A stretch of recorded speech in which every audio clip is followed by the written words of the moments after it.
আমরাই বিটকয়েন বুঝি না, বিটকয়েন অফ অল থিংস বলে যে হুজুগে বাঙালি। নমস্কার, আশা করি সবাই ভালো আছেন। আজকে একটু ভিন্ন ধরনের ভিডিও করব, রিয়াকশন ভিডিও। এই টাইপের ভিডিও ফার্স্ট আমি করতেছি। এখানে একটা জিনিস নিশ্চয়ই বলে রাখা দরকার যে যে ভিডিওগুলা পিক করছি বা যে ভিডিওটা পিক করছি সেটা খুবই মিস ইনফরমেটিভ দেখেই পিক করছি। বাট কিছু কিছু ভালো ভিডিও বাংলাতে আছে, বাংলাদেশে কন্টেন্ট ক্রিয়েটররা অনেক ভালো ভালো ভিডিও মেক করছে এই বিটকয়েন ক্রিপ্টোকারেন্সি নিয়ে। সো কথা না বাড়িয়ে চলুন শুরু করা যাক প্রথম ভিডিও। দর্শকদের শুভেচ্ছা দিয়ে টিভিএস ইনসাইট শুরু করছি আমি শাহরিয়ার খান। আজকে আমার সাথে আছে আমাদের রিপোর্টার জিয়া চৌধুরী। জিয়া একটা মজার একটা রিপোর্ট করেছে। রিপোর্টটা হচ্ছে বিটকয়েন নিয়ে, এবং এই স্টোরিটা থেকে পড়লে শুনলে আপনারা বুঝতে পারবেন যে বাঙালি যে বলে যে হুজুগে বাঙালি, যে আসলে মানুষ কত হুজুগে হতে পারে সেটারই একটা এক্সাম্পল এটা। যে আপনি মনে করেন আমাদের মতো জার্নালিস্ট বা আমরা একটা মোটামুটি শিক্ষিত মানুষ, আমরাই বিটকয়েন বুঝি না। আর এখানে কোথায় বগুড়ার এক গ্রামের অসংখ্য মানুষ বিটকয়েনে ইনভেস্ট করে তাদের সহায় সম্পত্তি হারিয়েছে। এটাই হলো জিয়ার স্টোরি। ওকে, এখানে থামায় যে জিনিস বলতে চাচ্ছি, অলরেডি ইন্ট্রোডাকশন পেয়ে গেছেন শাহরিয়ার সাহেব। উনি খুবই জ্ঞানী ব্যক্তি। উনি বুঝেন না, উনি সাংবাদিক হয়ে এই বিটকয়েন বুঝতে পারতেছেন না। আর বগুড়ার সাধারণ মানুষ কিভাবে বুঝবে বিটকয়েন? কমপ্লিকেটেড, বাট মোটামুটি হাই স্কুল পাস করলে মোটামুটি আইডিয়াটা বোঝা যায়, যদি আপনার সেই বোঝার ইচ্ছা এবং চেষ্টা থেকে থাকে। তো সাংবাদিক সাহেব খুবই শিক্ষিত মানুষ, শাহরিয়ার সাহেব। উনি বুঝতে পারতেছেন না, আর আপনি ইন্টার পাস করে কিভাবে বুঝে যাবেন? সেটাই হচ্ছে ওনার বড় প্রশ্ন। চলুন ওনার প্রশ্নের বাকি কাহিনী দেখে আসি। আমরা জিয়ার কাছ থেকে প্রথমে শুনি কাহিনীটা কি। নিউজের হেডলাইনটাই হচ্ছে বিটকয়েনে বগুড়া গ্রামবাসীর সর্বনাশ কিভাবে। আর আই গেস জিয়া সাহেব হচ্ছে এই নিউজটা কভার করছেন এবং ওনার মোটামুটি আইডিয়া আছে বলেই হয়তো বা উনি এই নিউজের কভার করার চান্স পাইছেন। আশা করি উনার কাছ থেকে একটা ভালো ইনসাইটফুল কনভারসেশন শুনতে পারবো। Let's begin. বিটকয়েনে ইনভেস্ট করতে নিজের লাইফ সেভিংস দিল। করোনা প্যান্ডেমিকের শুরুর দিকে হচ্ছে যে মানে বগুড়ার দুপচাচিয়াটা বগুড়া মূল শহর থেকেও প্রায় মানে বেশ খানিকটা দূরে, আর দুপচাচিয়া থেকেও প্রায় 5-7 কিলোমিটার দূরে হচ্ছে যে পোথারটি নামে একটা গ্রাম আছে। তো ওখানে হচ্ছে যে করোনার শুরুর দিকে সিঙ্গাপুর ফেরত একজন লোক রুহুল আমিন, সে এসে আপনার গ্রামবাসীকে প্রথমে একটা মানে ভিডিও দেখানো শুরু করছে ফোনে বা অন্য যে কোনো মাধ্যমে, যে বিটকয়েনের যে ওয়ার্ল্ড ওয়াইড যে ট্রেডটা হয়, এই ট্রেডিং এ যে বিটকয়েন যে মানে কয়েকশো গুণ দাম বাড়ে। মানে এক সময় আমি 1000 টাকা কিনে রাখলে একটা বিটকয়েনের দাম দেখা যাচ্ছে যে কখনো 50,000 টাকা হয়ে যায়। এরকম কিছু ভিডিও বাংলায় ডেমনস্ট্রেট করে সে মানে দেখানোর চেষ্টা করে যে বিটকয়েন বাংলাদেশে বৈধ না, কিন্তু আমার নিউজিল্যান্ডের একটা কোম্পানির সাথে অ্যাফিলিয়েশন আছে। এইটার মাধ্যমে হচ্ছে যে আমি এখানে বসে ব্যবসা করব, কিন্তু মানে ব্যবসাটা হবে বেসিক্যালি নিউজিল্যান্ডে। আর সে একটা প্রতিষ্ঠান খোলে, ওই প্রতিষ্ঠানটার নাম দেয় হচ্ছে যে এনজেড রোবোটেড, এবং ওই প্রতিষ্ঠানটার ঠিকানা সবকিছু দেখলে মানে মনে হবে যে এটা একটা নিউজিল্যান্ড বেসড কোম্পানি, কিন্তু এটা একটা মানে ভুয়া কোম্পানি। এখানে থামাই, এই নিউজটা 2 বছর আগের নিউজ। সো তখন ঠিক করোনার পরেই যখন মোটামুটি সবকিছু স্বাভাবিক হওয়া শুরু হয়েছে, সেই সময়টা তখন মানুষের হাতে অনেক সময় ছিল, অনেক অনেকভাবে হয়তো অনেকে অনেক টাকাও মেক করছে। সো মানুষের কাছে কিছু কিছু এক্সট্রা টাকা আসছে, কিভাবে সেটা স্পেন্ড করা যায়, কিভাবে সেটা ইনভেস্ট করা যায়, সেই ধান্দাতেই হয়তো মানুষ ঘুরছিল। এবং বাংলাদেশে হয়তো ইন্টারন্যাশনাল ইনভেস্টমেন্টের এক্সপোজারটা খুবই কম, সেই কারণেই একজন ব্যক্তি হয়তোবা উনি একটা, আমার ধারণা একটা ওয়েবসাইট মেক করছে, যেটা আপনি একটা ডোমেইন রিজার্ভ করে ওয়েবসাইট মেক করতে পারবেন, অথবা একটা অ্যাপ ক্রিয়েট করছে হয়তোবা, এবং খুবই হয়তোবা বেসিক লেভেলের একটা অ্যাপ ক্রিয়েট করে উনি ওই NJ.robotics নামের দিয়ে দিছে। বলছে যে নিউজিল্যান্ডের, বলছে যে হ্যাঁ বাংলাদেশে বিটকয়েন ইনভেস্ট করা ইলিগাল, বাট আমার নিউজিল্যান্ডের কোম্পানির মাধ্যমে আমি আমার অ্যাকাউন্ট থেকে করব, আমি টাকা দিব নিউজিল্যান্ড ডলারে, তোমরা আমাকে বাংলাদেশি টাকায় পেমেন্ট করে দিবা। এই খুব সম্ভবত এই হচ্ছে আইডিয়াটা। Let's listen further. পরে হচ্ছে যে লোকজন মানে কিছু লোকজনকে প্যান্ডেমিকের সময় জি ওই সময়টাতে দেখা গেছে যে গ্রামের বেশিরভাগ মানুষজনেরই কোনো ধরনের কাজ ছিল না, বা হচ্ছে যে মানে তাদের যে কৃষি কাজ বা এর বাইরে যে আপনার মানে যে ওইটাই ব্যবসা বাণিজ্য বলতেছিলাম যে বা কারো প্যান্ডেমিকের চাকরি, সময় তো এই খুব ধরনের একটা মানে সবকিছু থেকেই তো করার লোকজন তেমন একটু কিছু দূরে ছিল ছিল। না। তো একটা বড় অংশের লোকজন তখন দেখলো যে আমি ও একটা দেয়, স্কিম দেয়, একটা প্রথমে একটা অ্যাপ খুলে, প্লাস হচ্ছে যে বা এটা ওয়েবসাইট থেকে ওইটাতে কারো একটা ইউজার আইডি থাকে আর পাসওয়ার্ড ওকে, থেকে ওই মানে আমি যেটা আপনাকে একটা বলছিলাম ডেমনস্ট্রেট করে ওদের খুব একটা সম্ভবত একটা মানে অ্যাপ ফেক খুলে বা একটা ইয়া খুলে ভার্চুয়াল এখানে কিছু জায়গা রিয়েলিটিতে নিয়ে টাইনা যায় দেয়। যে নাম দিতে হবে, রেজিস্টার করতে, বিটকয়েন অ্যাপ ছিল। জি।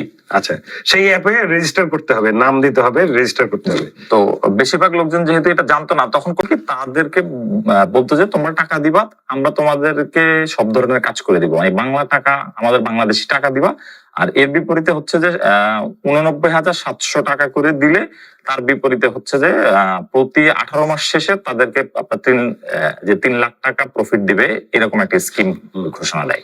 তো এই প্রায় এমএলএম কোম্পানিগুলোর যে ট্র্যাপ ছিল, ওরা শুরুতে প্রথম 2-3 মাস এক ধরনের মানে কি profit করেছে দিত। যেমন একজনকে দিয়া উদাহরণ যদি দাও।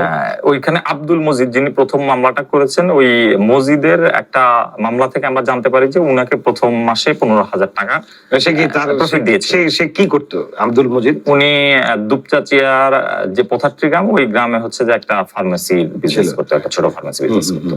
তো উনি প্রথমে যে তার যে এখানে একটা জিনিস থামায় তো, শাহরিয়ার সাহেব প্রথমেই বলছিলেন যে উনি একজন সাংবাদিক মানুষ, উনি যদি বিটকয়েন বুঝেন না তাহলে স্বাভাবিক মানুষরা কেমনে বুঝবে। খেয়াল করে দেখেন যে কেসটা করছে হচ্ছে একজন ফার্মাসিস্ট ভদ্রলোক। তো ওনার কথা হচ্ছে যে বাকি যে প্রফেশনরা আছে যারা ফার্মাসিস্ট তারা বা হয়তো বা আরও অন্যান্য প্রফেশনের, আমার ধারণা গ্রামে অবশ্যই ম্যাক্সিমাম কৃষি চাষ করে। তাছাড়া আরও কিন্তু ব্যবসায়ীরা আছে, মোটামুটি ওরা ব্যবসা বুঝে হয়তো বা। তো বাকি সবাই হচ্ছে সাংবাদিক থেকে মোটামুটি নিম্ন লেভেলের জ্ঞান রাখে, এবং এই নিম্ন লেভেলের জ্ঞান রাখা ব্যক্তিদের এই সম্পর্কে আইডিয়া থাকার কোনো প্রশ্নই আসে না। বাট আমার মনে হয় যে এটা খুবই জেনারেলাইজেশন করা, খুবই জেনারেলি বলে ফেলা যে না আমি সাংবাদিক, তো আমার হেডাম সবথেকে বেশি, আমার জ্ঞান সবথেকে বেশি। ফার্মাসিস্টরা কিন্তু মোটামুটি ভালো বুদ্ধি রাখে, ওদের শিক্ষাগত যোগ্যতা কিন্তু মোটামুটি ডিসেন্ট আছে। আমার ধারণা বিটকয়েন বোঝার মতো ক্ষমতা ফার্মাসিস্টদের আছে। এই এই ভদ্রলোকের ক্ষেত্রে হয়তো বা ডিফারেন্ট, বাট অ্যাটলিস্ট উনি বুঝতে পারছে যে উনি স্ক্যামড হয়েছে, সেই কারণেই উনি প্রথম কেসটা করছে। সো চলেন আরো শোনা যাক। যে স্কিম ছিল প্রায় 90,000 টাকা বিনিয়োগ করা লাগতো, সেটা করছে, এবং তার বিপরীতে সে 1 মাস পরে 15,000 টাকা দেওয়া হয়। তো যেহেতু সে ইনস্ট্যান্ট একটা লাভ পাইছে, এরপর সে আরো লোকজনকে বা তার বাড়ির যে অন্যান্য জিনিসপাতি ছিল ওইগুলো থেকে নিয়ে সে প্রায় 5 লাখ টাকা বিনিয়োগ করে। মানে কিছু বোঝে না, বিটকয়েন কি জানে না, হ্যাঁ মানুষ কি, তারপরে 5 লাখ টাকা ইনভেস্ট এবং করছে। 3 মাস পর কিছু বোঝে না মানুষ যে কি, হ্যাঁ মানে কিছু বোঝে না, তো সেটা ঠিক আছে। তো আপনারা কি বোঝানোর জন্য কি কোনো ইনিশিয়েটিভ নিছেন নাকি? আপনারা তো প্রথমেই বলে ফেললেন যে বিটকয়েন ইলিগাল, সেই ইলিগাল কেন বা কিভাবে এইটার স্ক্যাম থেকে রক্ষা করা যায় সেইভাবেও তো কোনো খুব একটা বেশি প্রচার টচার করা হচ্ছে না। এমনভাবে বলে দিলেন যে বিটকয়েন ডান পাশে আর আপনার ক্রিমিনাল বাকি সব অ্যাক্টিভিটি বাম পাশে, মানে দুইটা একটা আরেকটার সমপরিমাণ। এবং বিটকয়েন যেহেতু 2018 থেকে খুবই বেশি প্রচার হয়েছে, তখন আপনাদের সেই প্রচারটাও করা উচিত যে কেন বিটকয়েনে ইনভেস্ট করা বাংলাদেশে লিগ্যাল না, এবং কিভাবে এই টাইপের স্ক্যাম থেকে দূরে থাকা যায়। সেই ধরনের ইনফরমেশন কি বিটিভি বা অন্যান্য যত টিভি চ্যানেলগুলো আছে ওরা কি সেইভাবে প্রচার করছে নাকি করে নাই, সেই দায়বদ্ধতাটাও তো নিতে হবে। থেকে হচ্ছে যে এটা আর মানে ও প্রথম 3 মাস পর্যন্ত একটা পাইছে, লাভ পাইছে, কিন্তু 3 মাস পর থেকে আর ওই সাইটও কাজ করে না, তাদের যে প্রফিট দেওয়ার কথা ছিল ওই প্রফিটটা দেওয়া বন্ধ হয়ে যায়। এই ক্লাসিক স্ক্যাম। প্রথমে 1 মাস ইনভেস্ট করার পরে ইনভেস্টরকে প্রথম 1 মাস 1 মাসের প্রফিট দেওয়া হলো। তারপরে উনাকে বলল হইলো আপনি আরো 10-12 জনকে বলেন। উনি বলছে যে দেখো আমার কাছে 90,000 টাকার ইনভেস্টমেন্টের পরে আমার কাছে 15,000 টাকা ফেরত আসছে। তারপরে উনি আরো 10-12 জনকে ইনভলভ করাইলো। তারপরে ওরাও আরো ছড়ায় ফেললো। মোটামুটি 90 দিন বা 3 মাস হয়ে গেছে যে একটা স্ট্যান্ডার্ড টাইম আপনার এনাফ ইনভেস্টমেন্ট করে এনাফ ইনভেস্টরদেরকে স্ক্যাম করার একটা টাইম ফ্রেম হচ্ছে এই 90 দিন এবং সেটাই মনে হচ্ছে এই যে এনজে রোবোটেক কোম্পানি বা এনজে রোবোটেক এই স্ক্যামার এই ফাঁদেই ওনাদের ফালাইছে। এই রুহুল আমিন কতজনের কাছ থেকে, এই গ্রামের কতজনের থেকে বিটকয়েনের কথা বলে টাকা নিয়েছে? আচ্ছা, আমরা যে That's a 4টা good মামলার question. খবর পাইছি সেখানে প্রায় 56 জন হচ্ছে মামলায় মানে তারা বাদী একটা গ্রামে জি। 56 জন। তো পুলিশ বলতেছে আসলে সব মানুষ তো মানে ভয়ে বা নানা কারণে আপনার সামাজিক কারণে বা কেউ প্রতারিত হয়েছে এইটা আরেকজন কেউ বলতে চায় না। মানে যে তো বেকুব ছিল সেটা আর মানে বলতে চায় না। সেক্ষেত্রে দেখা যায় যে মানে অন্তত মানে 200-300 মানুষ তো হবেই। হ্যাঁ, 2-3 আচ্ছা, শাহরিয়ার সাহেবের এত হাসি পাচ্ছে কেন আমি সেটাই বুঝতেছি না। যেমন আমি যদি একজনের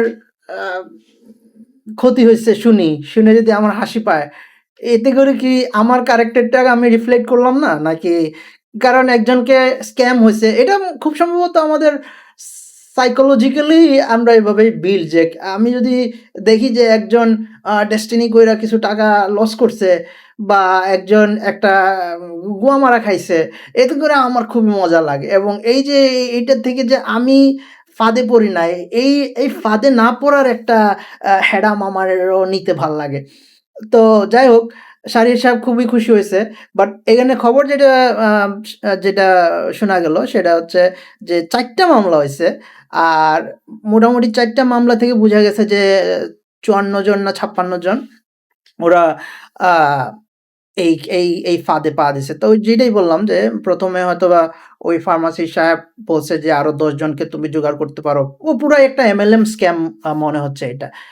চলেন আরো শোনা যাক। 300 মানুষ কত টাকা এই লোক নিয়ে ভাগছে রুহুল আমিন? মানে রুহুল আমিন তারপরে গ্রাম থেকে উধাও হয়ে গেছে। জি, কিন্তু মাঝখানে উনি আবার একটা র্যাবের মামলায় যে ডিজিটাল সিকিউরিটি অ্যাক্ট ছিল ওই মামলাটা র্যাব তাকে গ্রেফতার করে, উনি প্রায় কয়েক মাস জেলে ছিল, জেল থেকে পরে জামিনে বের হয়ে গেছে, এখন আর তার কোনো হদিস নাই। কত টাকা সে অভিযোগ? আমার প্রশ্ন হচ্ছে এই টাইপের লোকদের জামিন দেয়াই বা দেয়াই হয় কেন? আমাদের এই বিষয়ে আমাদের ল এনফোর্সমেন্টে বড় পরিবর্তন আনা উচিত।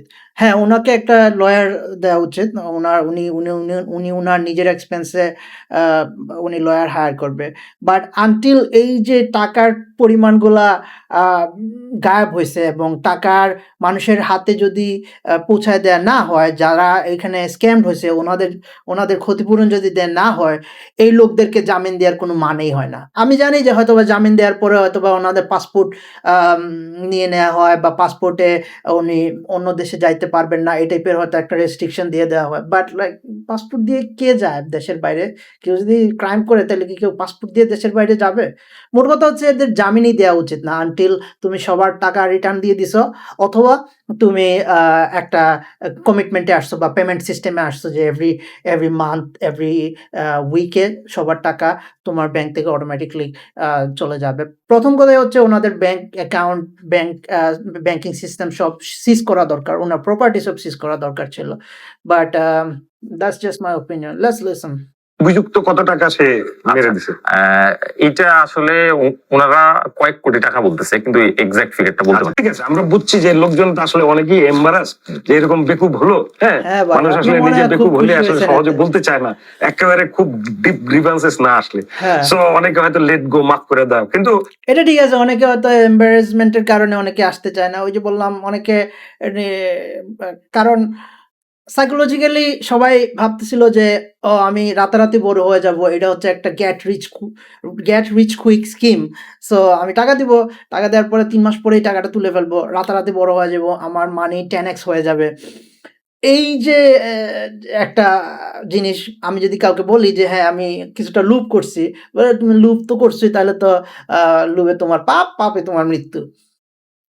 আসলে জিনিসটা যে কোশ্চেন আসছে, বাংলাদেশে বিটকয়েন নিষেধ। বিটকয়েন আসলে নিষিদ্ধ হওয়ার মতো একটা জিনিস। আপনারা যদি অনেকে এক্সাইটেড যে bitcoin is the future, is not. Okay, মানলাম আপনার বাংলাদেশে বিটকয়েন ইজ দ্য ফিউচার, আপনি এটা বিশ্বাস করেন না।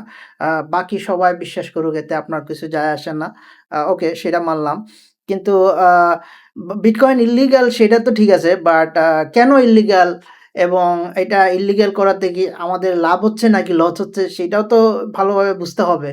কারণ দেখেন, যদি ১৯৯০ এ যখন ইন্টারনেট আসছিল বা ১৯৯৯ এর ধারে কাছে যখন অন্যান্য দেশগুলাতে ইন্টারনেট আসছিল, আমরা শুধু জানতাম যে কম্পিউটার হচ্ছে একটি জাদুর বাক্স। এই জাদুর বাক্সতে আসলে কি ধরনের জাদু হয় সেটাই আমরা জানতাম না। তারপরে একটা সময় আসলো যে ইন্টারনেট খুবই বাজে জিনিস, ইন্টারনেটে অনেক শেডি জিনিস হয়। তারপরে এখন তো আমরা সবাই ইন্টারনেট ইউজ করতেছি। আমার মনে হয় এটা ইউজ কেসের উপরে ডিসাইড হয় যে কোনটা বাজে জিনিস, কোনটা ভালো জিনিস। যেমন আপনি একটি বন্দুক নিলেন, একটা বন্দুক দিয়ে আপনার প্রোটেকশনও হয় আবার ক্রাইমও হয়। So it all depends on use case. Just খালি র‍্যান্ডমলি বিটকয়েন বাজে জিনিস বলে ফেললেই তো হবে না। কারণ হলো যে টাকার পিছনে, প্রত্যেকটা কারেন্সির পিছনে একটা গভর্নমেন্ট থাকে এবং এটার পিছনে একটা ইকোনমি থাকে এবং সেটার একটা গ্যারেন্টি থাকে। বিটকয়েনের গ্যারেন্টি কে দিচ্ছে? ২০০৮-৯ সাল থেকে এটা নিয়ে ট্রেডিং হচ্ছে। এটা যেখানে ওপেন ওয়ার্ল্ড আছে সেখানে হয়তো সার্টেন, এখন ইলন মাস্ক একটা ডজ কয়েন একটা আছে, তো সেটাকে সে করে। আচ্ছা, তো ইলন মাস্ক ডজ কয়েনের পিছনে আছে, সেই কারণে ডজ কয়েন ভ্যালিড হয়ে গেছে। আর বিটকয়েন, ও মাই গড! সো বিটকয়েনের পিছনে কোনো গভর্নমেন্ট নাই, কোনো ব্যবসায়ী নাই, কোনো এলন মাস্ক নাই। সেই কারণে বিটকয়েন খুবই নগণ্য জিনিস হয়ে গেছে। আপনি যদি ডোজকয়েনের সাথে বিটকয়েনের তুলনা করেন, তাহলে আপনার পুরো ক্রিপ্টোকারেন্সি বিষয় সম্পর্কে কোনো আইডিয়া নাই। তাহলে আপনার কথা না বলাই ভালো। বাট আমি তারপরে এক্সপ্লেইন করি যে এলন মাস্ক ডোজকয়েন নিয়ে যে কথাবার্তা বলছে, ডোজকয়েনের পিছনে কিন্তু এলন মাস্ক না। এটাকে নিয়ে ও একটু পাম্প অ্যান্ড ডাম্প করে, ১-২ দিন টুইট করে। আমার ধারণা ওই টুইটে ওর একটা মানুষ আছে এটার পিছনে লাগানো, যে কিছু নিয়ে নিবা, কিছু ডোজকয়েন নিয়ে নিবা এবং আমি একটা টুইট করব, এতে করে পাম্প হবে, অ্যান্ড দেন পরে আমি এটা ডাম্প করে দিব যখন টাকাটা বাড়বে। তো Dogecoin is not properly valuable. এটার পিছনের যে টেকনিক্যালিটি এটা আছে খুবই উইক। 5 বিলিয়ন ডোজকয়েন ক্রিয়েট হয়ে যাবে, যেখানে বিটকয়েন হচ্ছে মাত্র 21 মিলিয়ন বিটকয়েন হবে। অলরেডি 19 মিলিয়ন বিটকয়েন হয়ে গেছে। আর আরেকটা ব্যাখ্যা হচ্ছে ওনার যে বিটকয়েনের পিছনে কোনো গভর্নমেন্ট নাই। গভর্নমেন্ট বেস মানি মানে হচ্ছে যে স্ক্যান প্রুফ মানি, মানুষ গভর্নমেন্টকে বিশ্বাস করে। এটা ছিল সাময়িক ধারণা, প্রাথমিক ধারণা ছিল মানির পিছনে যে একটি সেন্ট্রাল ব্যাংক কাজ করবে এবং মানুষের বিশ্বাস যে সেন্ট্রাল ব্যাংক ওনার টাকাটা ঠিকঠাক মতো ভ্যালু ধরে রাখতে পারবে। বাট রিয়েলিটিটা কিন্তু খুবই ডিফারেন্ট হচ্ছে। আমরা কিন্তু টাইম বাই টাইম আমরা কিন্তু মানির প্রতি বিশ্বাস হারাই ফেলতেছি, বিকজ গভর্নমেন্ট ঠিকঠাক মতো মানি মেনটেন করতে পারতেছে না। কারণ দিনকে দিন মানির ভ্যালু কমে যাচ্ছে। বলতে পারেন যে সেই বিশ্বাস থেকে, গভর্নমেন্টের প্রতি মানুষ অখুশি থেকেই এই বিটকয়েনটাকে মানুষ পপুলারিটি বানাতে চাচ্ছে। কারণটাই হচ্ছে ওইটা যে বিটকয়েনের পিছনে কোনো গভর্নমেন্ট নাই। কারা আছে বিটকয়েনের পিছনে? এই মানুষরাই আছে, এই কমিউনিটিরাই আছে, যারা বিটকয়েনে ইনভেস্ট করে, যারা বিটকয়েনে ইউজ করে এবং যারা বিটকয়েন মাইন করে। এই টোটাল কমিউনিটিটাই হচ্ছে বিটকয়েনের পিছনে। এবং এটা একজন দুইজন না, পুরো I don't know like 50-30 million পিপুল যারা বিটকয়েন নিয়ে এই ট্রানজ্যাকশন করে, তাদের তাদের ডিসএগ্রিতে বিটকয়েন মুভ করে। দ্যাট মিনস বিটকয়েন যদি সবাই মনে করে যে বিটকয়েনের প্রাইস হবে $100,000, তাহলে $100,000 হবে। ওরা সামহাও এটাকে নিয়ে যাবে, কিনবে, বিক্রি করবে, ট্রেড করবে। সো এটাই, বিটকয়েনের পিছনে গভর্নমেন্ট নাই, বাট বিটকয়েনের পিছনে সাধারণ মানুষ আছে। এবং আমরা জানি যে একটি বড় সংখ্যক মানুষ যদি যে কোনো কিছুর পিছনে থাকে, তার মানে মানুষের ওই জিনিসটাই বিলিভ করে। তারপরে আরেকটা জিনিস বলি যে ফিয়াট কারেন্সি যেটা আমরাকে বলি আর কি, আমাদের যে ক্যাশ কারেন্সি যেটা ব্যাকড বাই সেন্ট্রাল ব্যাংক, তো এটাও কিন্তু একটা বিলিফ সিস্টেমে চলতেছে। ফর এক্সাম্পল, আমার কাছে এই যে $100 একটা বিল আছে এবং $100 এই প্রেসিডেন্ট ফ্রাঙ্কলিনের ছবি লাগাই দিয়েই, আরও কিছু ভুংবাং দিয়েই যদি আমাকে রিজার্ভ ব্যাংক বলে যে এটার ভ্যালু হচ্ছে $100, এটা আমি কেন রিজার্ভ ব্যাংকে বিলিভ করব? বিকজ রিজার্ভ ব্যাংক শুধু আমাকে বলছে সেই কারণে না, এটা নিয়ে আমি যদি একটা দোকানে যাই $100 কোনো একটা জিনিস কিনতে চাই, তাহলে রিজার্ভ ব্যাংক মোটামুটি এইটার গ্যারান্টি নিচ্ছে যে হ্যাঁ, এইটা হচ্ছে সার্টিফিকেশন যে এই $100 কাগজের ভ্যালু হচ্ছে $100, তার মানে এটা দিয়ে তুমি কোনো একটা দ্রব্য কিনতে পারবা, $100 কোনো একটা দ্রব্য কিনতে পারবা। তো মোটামুটি আমি সেন্ট্রাল ব্যাংক এবং আমি যাকে এই $100টা দিচ্ছি, আদান প্রদান হচ্ছে এই 3টা পার্টির মাধ্যমে একটা বিলিফ সিস্টেম ক্রিয়েট হয়েছে। এই বিলিফ সিস্টেমের জন্যই এই $100 বিলের ভ্যালু হচ্ছে $100।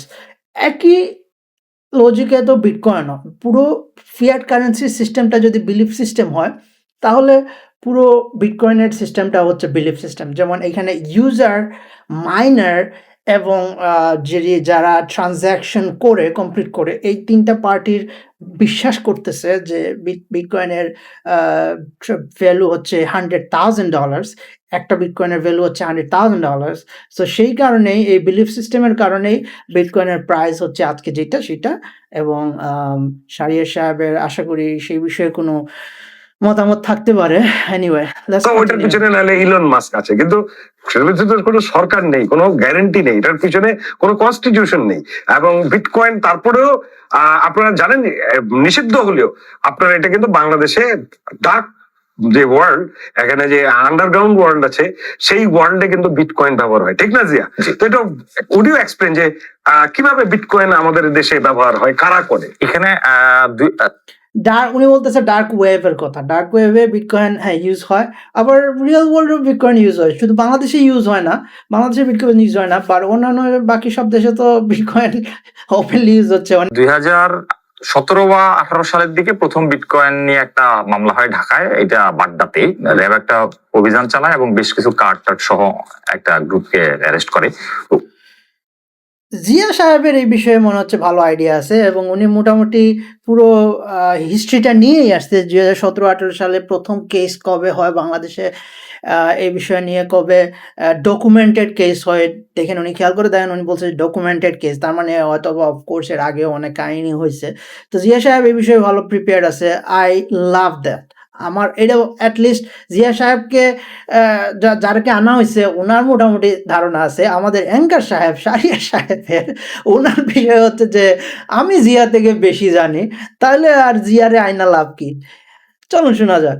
ওইখান থেকে মানে বেসিক্যালি কাগজে কলমে আমরা বিটকয়েন নিয়ে যে কার্যক্রম বা বাংলাদেশে যে বিটকয়েন কেউ কেনাবেচা করে, এটা 2018 সালে আমরা ডকুমেন্টেড পাই।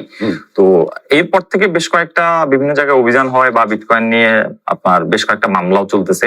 কিন্তু একটা বড় অংশের এই মামলাগুলোর কথা কি, সে ট্রেডিং করেছে নাকি বাটপারি করেছে না কি? না, এটা ভালো কোয়েশ্চেন করছেন শাহরিয়ার সাহেব। I must give credits where credits is due.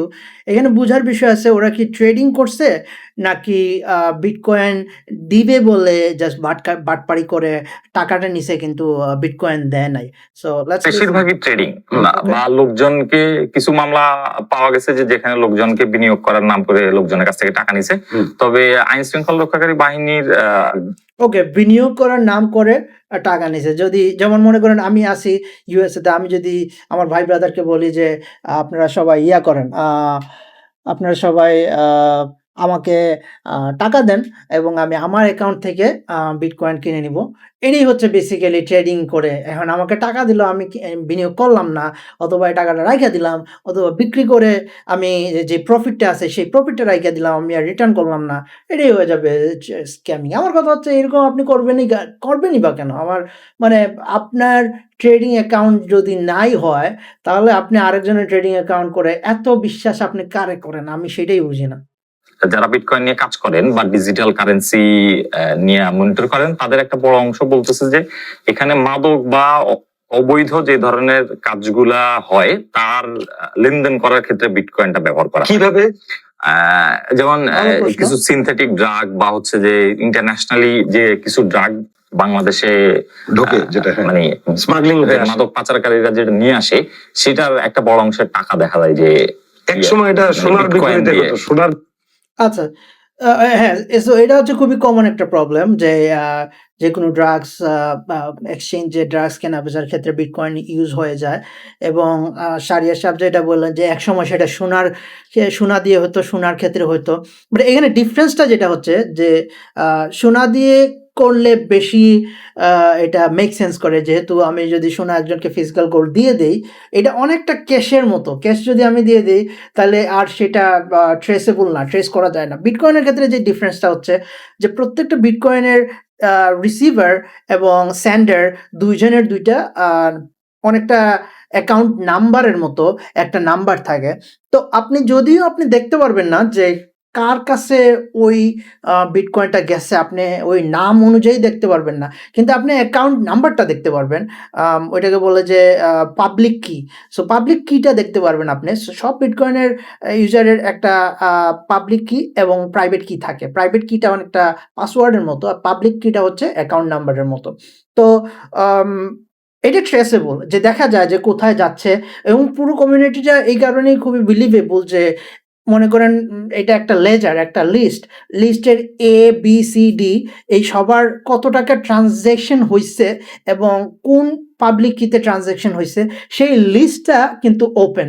যেটা ডিকোড করা যায় না সেটা হচ্ছে ওই পাবলিক কির পিছনে কে বা কারা। ওই পাবলিক কির ব্যক্তি বা সংস্থার ইনফরমেশনটা হচ্ছে আনডিকোডেবল, বাট ওই পাবলিক কিটা তো ডিকোডেবল। অ্যাটলিস্ট আপনার ধারণা থাকবে যে এই ট্রানজ্যাকশনটা কোথায় হয়েছে বা কখন হয়েছে বা কত পরিমাণে হয়েছে। সোনার ক্ষেত্রে তো সেটাও সম্ভব হবে না, বা ফিজিক্যাল গোল্ড এবং ক্যাশের ক্ষেত্রেও সেটা সম্ভব হবে বলে মনে হয় না। তাছাড়া বিটকয়েন দিয়ে যে শুধু আপনার এই ড্রাগস কেনা-বেচা হয় সেইটার কারণে যে বিটকয়েন একদম ক্যানসেল করে দিতে হবে। তো ক্যাশ দিয়েও তো হয়, সোনা দিয়েও তো হয়। আবার সেই ক্ষেত্রে তো অনেকটা ইল্লিগাল ওয়েপন্সও তো মার্কেটে আছে। তার মানে কি আপনি গোল্ড বা ক্যাশ বা ওয়েপন্স আপনি ইল্লিগাল করে দিবেন? That makes no sense. এই লজিকের পিছনে, এই ক্রাইমের পিছনে, এই ক্রাইমের কারণে যে বিটকয়েনকে ইল্লিগাল করে দিতে হবে, that is a complete bullshit argument. Anyway, let's listen further. বিপরীতে হতে বলে জানি, বিটকয়েন এখন এটা বিটকয়েন। জি। কিন্তু বিটকয়েনের তো আসলে কোনো ভ্যালু নেই unless you encash it with dollar. এটা তো আসলে কোনো ভ্যালু নেই, এটা হলো কৃত্রিম ভাবেই তারা তাদের এক্সচেঞ্জ সবই ভুয়া। সো এটা কিভাবে করে বিটকয়েন নিয়ে আমি কেন মানে যে সেলার ওই পাশে লেটসে আমি থাইল্যান্ড থেকে আমি ড্রাগ পাচার করে আসতেছি, আমার কাছে অর্ডার আসলো যে আমি LSD পাঠাবো বাংলাদেশে, সো সেটার পেমেন্ট সে কি বিটকয়েনে নিচ্ছে? What is LSD? Anyway, Shahriar সাহেবের ধারণা থাকতে পারে ভালো, আমার নাই। তো প্রশ্ন ভালো করছেন উনি। বিটকয়েন ভুয়া, এই জিনিসটা ভুয়া হইলে ড্রাগস ডিলাররা অফকোর্স আপনার থেকে স্মার্ট আছে ভাইয়া, কারণ ড্রাগস ডিলাররা যদি স্মার্ট না থাকতো তাহলে অফকোর্স বিটকয়েন ওরা ট্রানজ্যাকশন মিডিয়াম হিসেবে ধরে নিত না। তো আপনি যদি বললেন ভুয়া, এইটুকু মানলাম, আপনি বলতেছেন ভুয়া। সবাই যদি মনে করে এটা ভুয়া হয়েই যাবে, সেটাই হচ্ছে বিটকয়েনের সবথেকে বড় রিস্ক।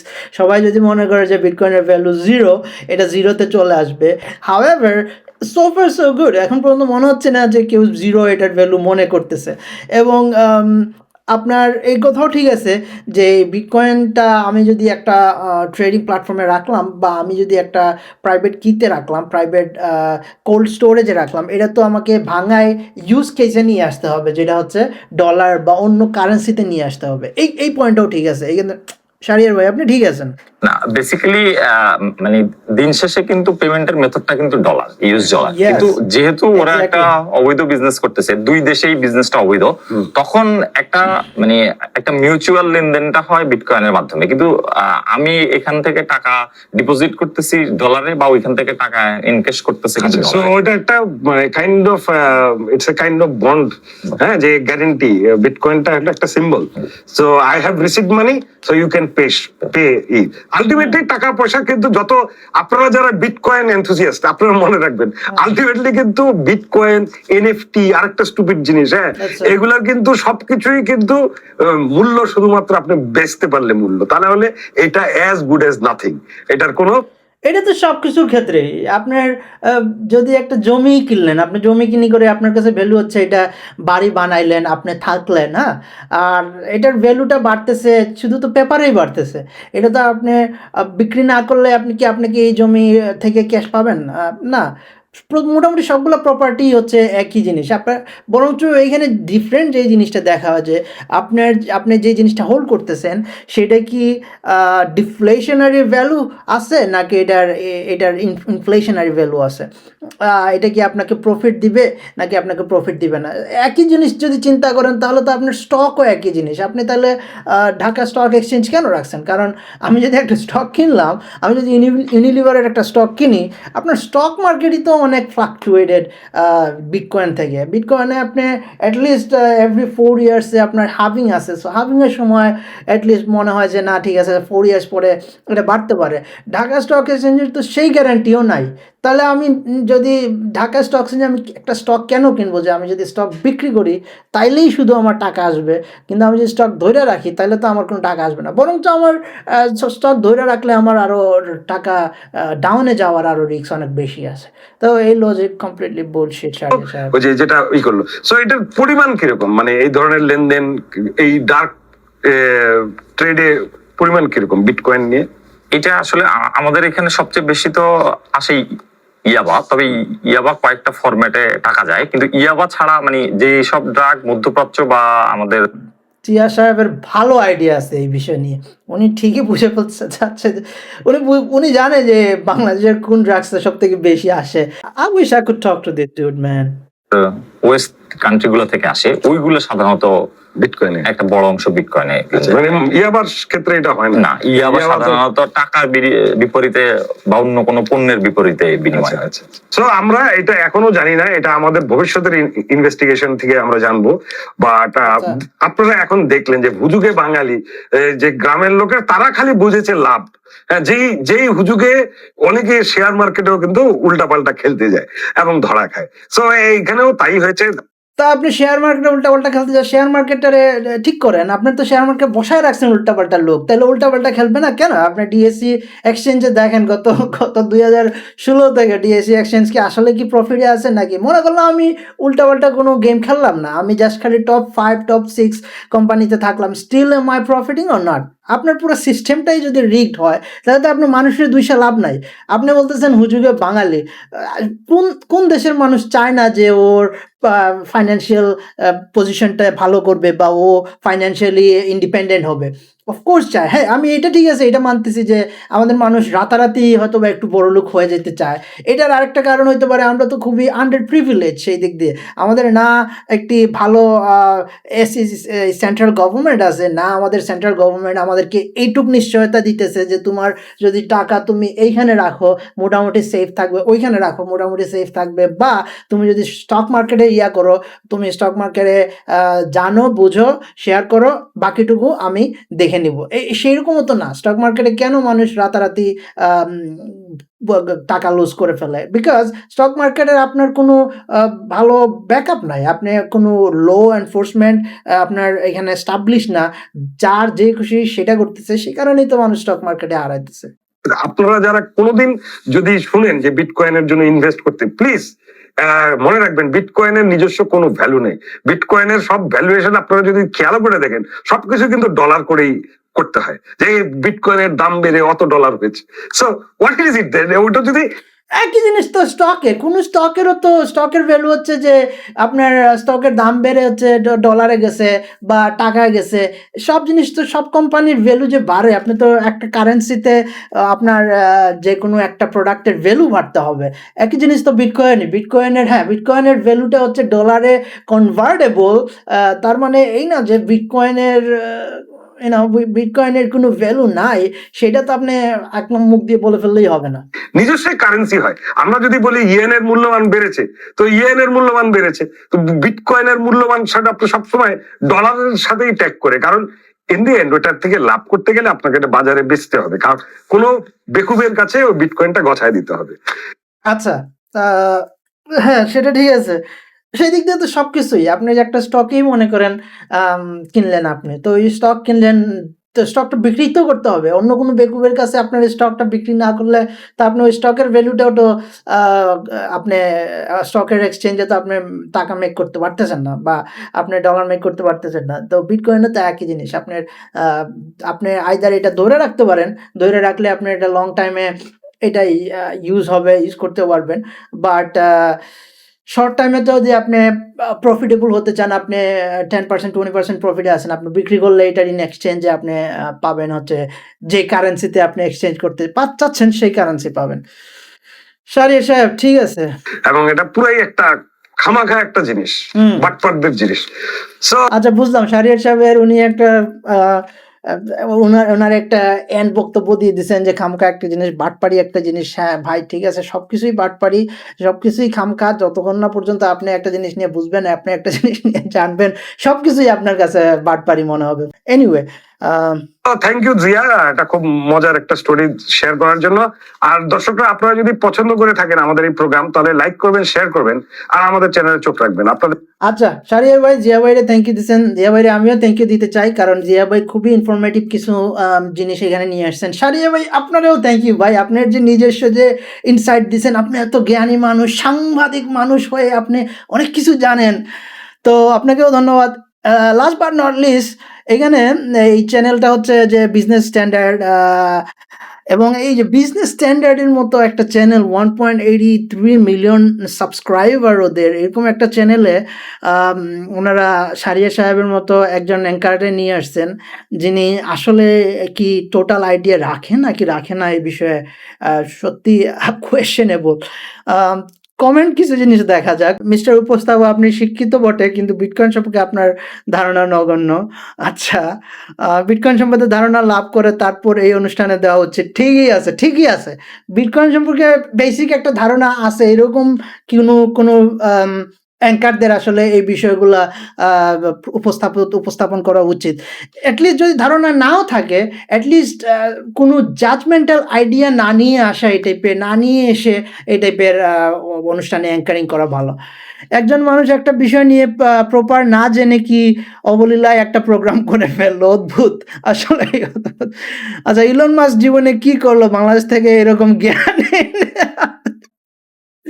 ঠিকই তো আছে, ইলন মাস্কের থেকে এই ভদ্রলোকের জ্ঞান মনে হচ্ছে বেশি। এদের ক্রিপ্টোকারেন্সি সম্পর্কে জ্ঞান একদম জিরো। দুজনের কথা শুনে হাসি পাইলো। যাই হোক, এই টাইপের মজার কথাবার্তা হচ্ছে। বিষয়টা হচ্ছে এই বিজনেস স্ট্যান্ডার্ড, এই 1.83 মিলিয়ন সাবস্ক্রাইবার চ্যানেল, এই নিউজটা কিন্তু এখনো টেক ডাউন করে না, 2 বছর আগে নিচ্ছে। আর I wonder what is Shahriar Saheb doing right now. Shahriar সাহেবের এখন কোন চ্যানেলে বা কোন উপস্থাপনা, কোন সাংবাদিককে উনি উপস্থাপনা করছেন। গড ব্লেস ইউ শাহরিয়ার সাহেব, God bless you. Anyway, so thank you very much for watching. এই ভিডিওটা অনেক লম্বা হয়ে যাবে, চেষ্টা করবো এটার একটা রিল মেক করার। এবং যদি বিজনেস স্ট্যান্ডার্ড ইউটিউব চ্যানেলে আপনারা এটা কপিরাইট মাইরা দিন, যদি কপিরাইটটা আরেকবার আমি ক্রেডিট দেওয়ার চেষ্টা করব। আপনাদের চ্যানেলে বাকি ভিডিওগুলো আমি দেখছি, yes there was some quality content there, but কিছু কন্টেন্ট আসলেই কোয়েশ্চেনেবল। এগুলোর পিছনে আপনাদের রিসার্চ কেমন, বা যারা আপনাদের ভিতরে অফিসে কাজ করতেছেন ওনারা এই স্পেসিফিক বিষয়ে কতটুকু জ্ঞান রাখেন না রাখেন, সেই সব বিষয় চিন্তা করে আশা করি আপনারা পরবর্তী অনুষ্ঠানগুলো করবেন। Thank you very much for watching, hope you have a wonderful day.